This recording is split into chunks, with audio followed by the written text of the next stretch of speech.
જય દ્વારકાધીશ. કેમ છો બધા? મજામાં? તેડીભાઈના વિડીયો જોતા બધા મજામાં જ હોય. તો અમે આવી ગયા છીએ ગાર્ડનમાં, ટેબલ ટેનિસ રમી લીધા છીએ અને બધાનું નવા બ્લોગમાં હાર્દિક સ્વાગત છે. ને હવે હમણાં મહેમાન આવી જશે, આ વિડીયોમાં તો આવી જ જાય. ને અમારે જવાનું છે મેળામાં, ડોમિનોઝ. કેવું છે વાતાવરણ? આળસછાયું વાતાવરણ છે. ગાંજો હેરુડો એ વરસાદ ને બીજો અવાજ હતો. વરસાદ હતો. વરસાદ નથી. વરસાદ હતો. હા હાલો, વરસાદ હતો. બસ આવું છે, માની લેવાનું. વરસાદ હતો તો વરસાદ હતો.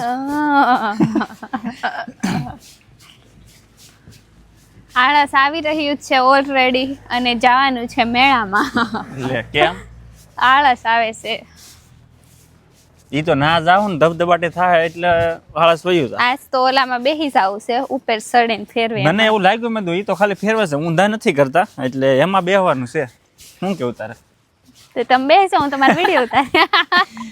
એ ઉપર જઈને બીક લાગે પછી કોને કહેવા જાવું? રેડ ના અને ના તો આપણે ગુજરાતીમાં કહીએ ભાઈ બેન કર અહીંયા હું બોલું. ના ના બેન કરે તો એનો બેન રાખે. અહીંયા જર્મનમાં શું કહેવાનું? સ્લીસન. બેન કરવું ને એને સ્લીસન કહેવાય. ઓકે. ઓ ભાઈ સકોડું સ્લીસન બેન કરે એમ તો પણ એ ગુજરાતી નીકળી જ જાય. એ સાંભળે જ નહીં આપણે. હાલો, છોકરી જોતી તે શું કરે? વિડીયો ઉતારે છે. એને આવું તો પણ શરમ આવી, લઈ રહી છે.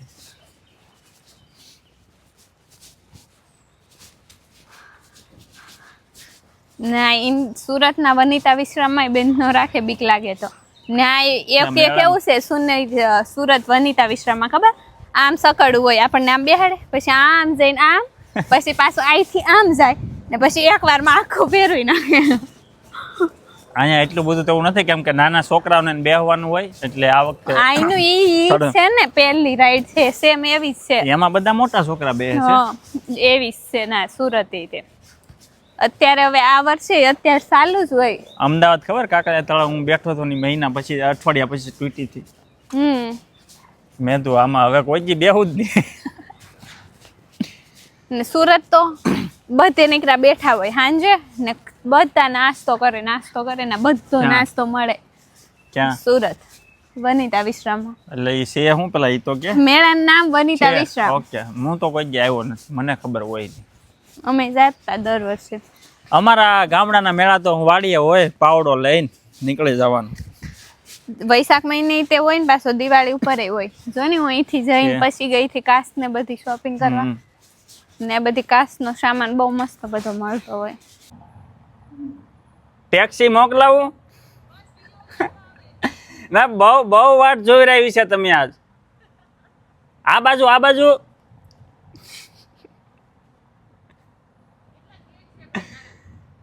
એક જ છે. અમારા ગાંડીગીરના મહેમાન ક્યારે આવ્યા નથી ને.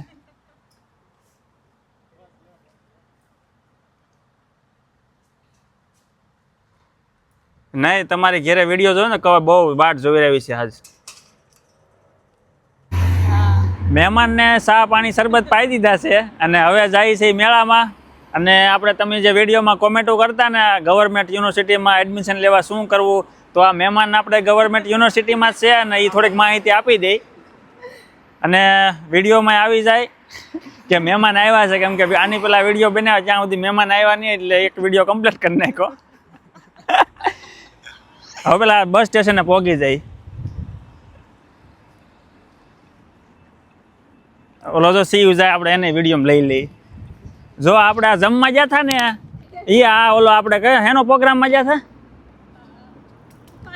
હા, પાણીપુરીના પ્રોગ્રામમાં ગયા હતા. અહીંયા છે પુલ વટીને જ છે, બ્રિજ વટીને જ આગળ. તો હવે આપણે મહેમાન શું કહેવાય કે આપણે બધું પૂછી લઈએ કે ગવર્મેન્ટ યુનિવર્સિટીમાં શું કરવું. તો ગવર્મેન્ટ યુનિવર્સિટીમાં એડમિશન લેવા માટે ફર્સ્ટ ઓફ ઓલ તમારે અમુક યુનિવર્સિટી તમારા કોર્સ અકોર્ડિંગ શોર્ટલિસ્ટ કરવી પડે. કે તમે કઈ ફિલ્ડના છો.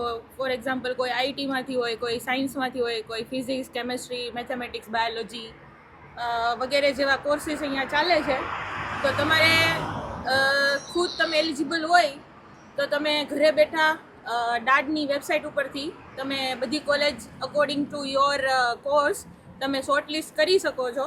અધરવાઇઝ તમે તમારી પાસે ટાઈમ ન હોય અને તમને પૂરતી ઇન્ફોર્મેશન ન હોય કે કેવી રીતે યુનિવર્સિટીમાં એપ્લિકેશન નાખવાની અને કોલેજ શોર્ટલિસ્ટ કરવાની, તો તમારા લોકોને કન્સલ્ટન્સી હાયર કરી શકો છો. તમે જે પણ સિટીમાં કે કોઈ સ્ટેટમાં રહેતા હોય તો ત્યાં ઘણી બધી કન્સલ્ટન્સીસ છે કે જે જર્મનીના વિઝા પ્રોસેસિંગમાં, સ્ટુડન્ટ વિઝા કે પછી તમારે કોઈ પણ રિલિવન્ટ વિઝા હોય એની ઇન્ફોર્મેશન તમને પ્રોવાઈડ કરે છે. તો હું ફ્રાય યુનિવર્સિટી ઓફ બર્લિનમાં છું અને હું માસ્ટર ઇન ફિઝિક્સ કરું છું. અને મેં એડવલ્ટ એજ્યુકેશન ઓફ સુરત નામની કન્સલ્ટન્સી છે, ત્યાંથી મેં મારી ફાઇલ કરાવી હતી. કેમ કે હું જોબ કરતી હતી સુરતમાં, તો મારી પાસે ટાઈમ નહોતો એપ્લિકેશન કરવા હાટું. અને બસ આવી ગઈ છે, આપણે નાનો એક બ્રેક લઈ લઈ. બસમાંથી ઉતરી જશે મહેમાન આ બાજુ વિડીયોમાં આવવાનું છે. ને હવે નાની એનો કેસ સોલ્વ કરે છે એટલે આપણે હવે પાછા યુનિવર્સિટી કન્ટિન્યુ કરીએ. ત્યાં મેળા આવે ને ત્યાં પૂરું થઈ જાય, પહોંચી જ્યાં. મેં એડવર્ડમાંથી કન્સલ્ટન્સી કરાવી હતી કેમ કે હું જોબ કરતી હતી તો મારી પાસે યુનિવર્સિટી શોર્ટલિસ્ટ કરવા માટે ટાઈમ નહોતો. તો એણે મને 86 થી 90 યુનિવર્સિટી શોર્ટલિસ્ટ કરીને આપી હતી અકોર્ડિંગ ટુ માય કોર્સ. હું ફિઝિક્સમાં છું, મેં તમને કીધું.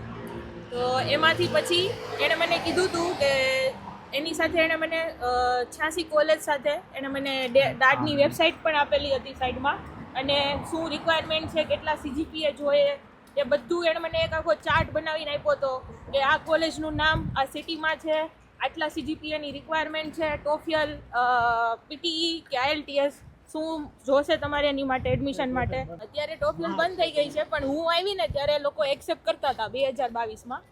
અને ડાડની વેબસાઇટ આપેલી હતી. તો જ્યારે મને ઘરે ટાઈમ મળ્યો હોલિડેમાં, રજામાં, સન્ડે વનડે, તો ત્યારે મેં ઈચ અને એવરી વેબસાઇટ સર્ચ કરીને ખોલીને અને એનું ડિસ્ક્રિપ્શન વાંચ્યું કે મારા સબ્જેક્ટના જે મેં ઇન્ડિયામાં કર્યું છે બેચલર અને માસ્ટર, તો એને રિલેટેડ કયા કોર્સીસ અહીંયા મેચ થાય છે અને મારા કઈ કોલેજમાં મારે એડમિશન પોસિબલ છે. એ બધી કોલેજમાં મેં એડમિશન નાખ્યું અને મારે 15 થી 16 યુનિવર્સિટીમાં એડમિશન આવ્યું હતું, પણ મારે મોટા સિટીમાં જવું હતું એટલે મેં બર્લિનમાં લીધું. પણ જે દિવસે હું મારી ફાઇલ મૂકીને આવી ને એ દિવસે મારે ટૂમમાંથી એડમિશન આવ્યું હતું ટેકનિકલ યુનિવર્સિટી ઓફ મ્યુનિકમાં, જે આખા વર્લ્ડમાં 25મા નંબર ઉપર છે. પણ હું લેટ હતી, જોકે અહીંયા આવીને ચેન્જ થાય છે યુનિવર્સિટી. મ્યુનિક છે એ બહુ કોસ્ટલી છે, મતલબ રિચેસ્ટ લોકોનું સિટી છે, તો બહુ એક્સપેન્સિવ છે. તો એટલે મારે એજ્યુકેશન લોન પણ પે કરવાની હતી, એટલે પછી મેં એવું સિટી પ્રિફર કર્યું કે જેમાં હું મારું વર્ક લાઈફ અને સ્ટુડન્ટ લાઈફ બેલેન્સ કરી શકું. તો તમારે જો પબ્લિક યુનિવર્સિટીમાં એડમિશન લેવું હોય તો તમારે મોસ્ટલી રિક્વાયર્ડ છે કે તમારા 8 ઉપર CGPA હોવા જોઈએ ઓવરઓલ, બેચલર યા તો માસ્ટર. તમારે 8 ઉપર CGPA હોય એટલે તમને અહીંયા કોઈ પણ યુનિવર્સિટીમાં કે હોક્સુલામાં એડમિશન તમને મળી જાય. હોક્સુલા એટલે એ એક જાતની અપ્લાઇડ સાયન્સની યુનિવર્સિટી છે, એઝ કમ્પેર ટુ થોડું ઘણું એમાં 50% કે 80% ટેકનિકલ યુનિવર્સિટી જેવું જ આવે. એવું નથી કે ટોટલી મતલબ હોક્સુલા મતલબ નાની અમથી કોઈ ઇન્સ્ટિટ્યુશન કે કોઈ એકેડેમી થઈ ગઈ, એવું નથી.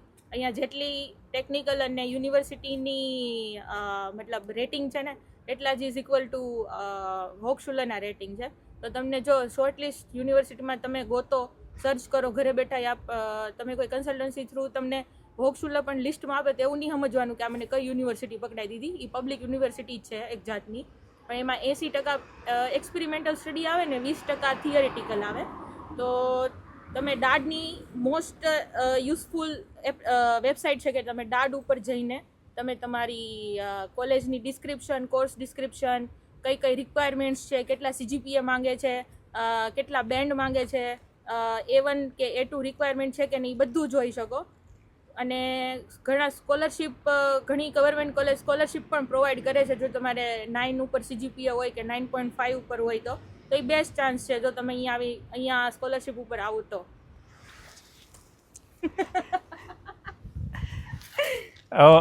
મહેમાનને આપણે થેન્ક યુ કહી દઈએ, કેમ કે પાછું મેળામાં જવાનું છે એટલે કે મેળો રહી જાય.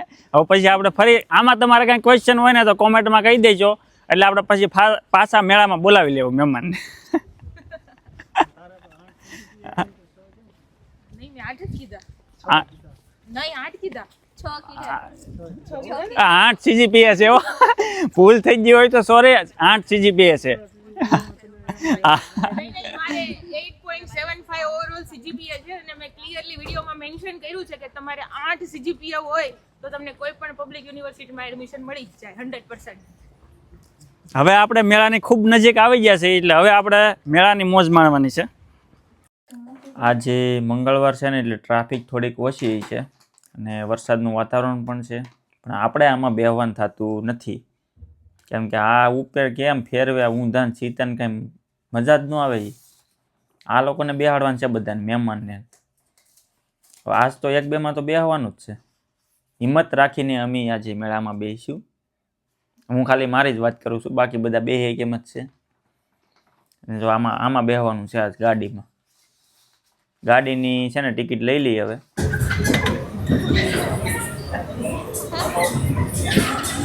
અગર ફેરવું હોય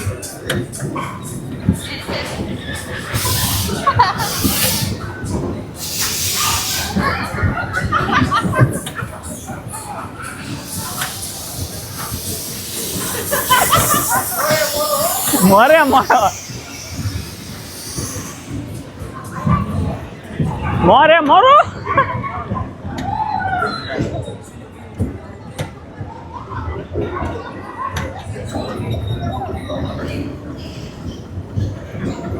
આ કોણ છે?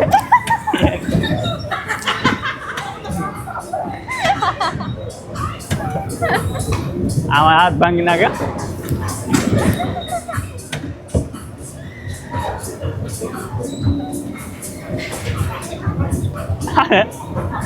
હકારો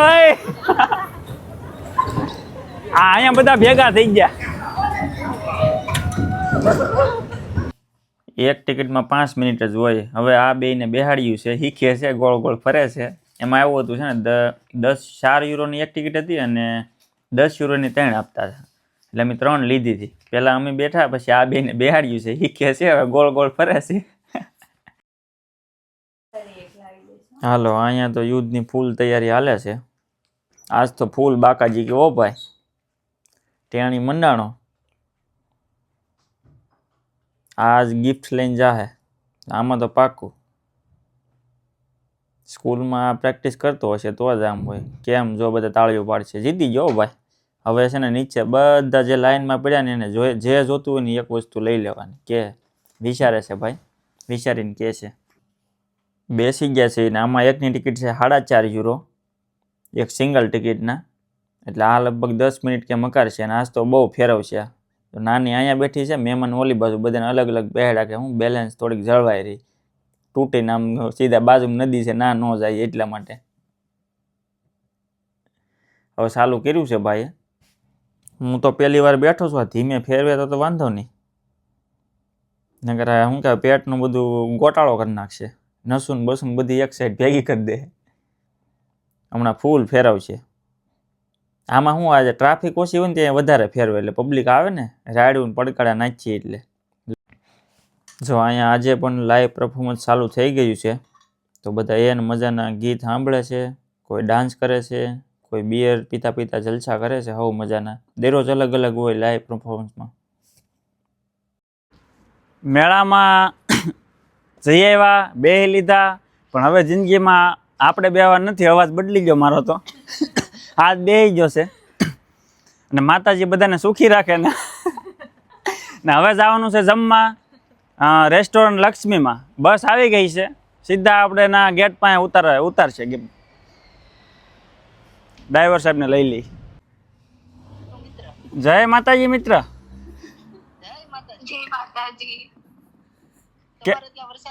અરે વરસાદમાં અમે જમવા બેઠા છો.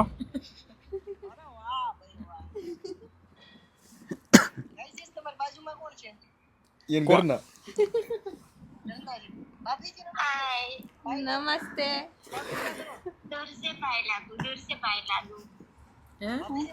दूर से पाए लागू પગે લાગે છે. સુખી રાખે માતાજી.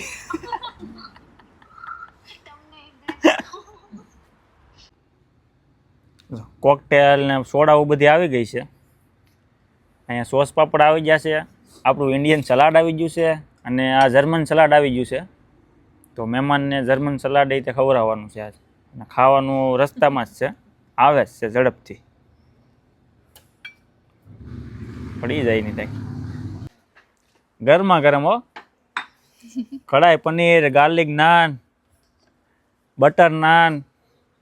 તો આવી જાઓ મિત્રો બધા જમવા ઇન્ડસ્ટ્રી રેસ્ટોરન્ટ લક્ષ્મીમાં. આજ તો ગાર્ડનમાં બેઠા છે, વેધર બહુ સારું છે. પોગી જાઓ બધા જમવા. હવે જર્મન ગેસ્ટ આવ્યા છે, એને લઈ લો. જો રેસ્ટોરન્ટમાં અમને મસ્ત મજાનું જમાડી દીધું છે ને પછી ગિફ્ટ આપે છે. હે હા, તમે કારવીને વૈયા ઘેરે, તમારે ગાવે મહેમાનને ચા પાણી શરબત કાંઈ નથી પીવું. એણે અમને છે ને એટલું ખવડાવ્યું છે ને કે અમારી જેઠાલાલ જેવી હાલત થઈ ગઈ છે. તમે જેઠો જોતા હોય તો એક એપિસોડ આવ્યો હતો કે એણે અંજલિ મહેતા અને અંજલિ તારક મહેતા અને બબીતાને ઘરે જેટલું ખાધું હતું ને એટલું આને અમને ખવડાવ્યું રેસ્ટોરન્ટમાં. રેસ્ટોરન્ટ વાળાએ ખૂબ હાંસવા છે અને બહુ બધું ખવડાવી દીધું છે. એટલે હવે એવું લાગે છે કે હાલવા જવું પડશે. તો હવે આપણે આ વિડીયો અહીંયા પૂરો કરીએ. ચેનલને લાઈક, શેર એન્ડ સબસ્ક્રાઈબ કરી દેજો. મળીએ આવતા બ્લોગમાં. બોલો બોલો બધા. જય દ્વારકાધીશ. જય દ્વારકાધીશ.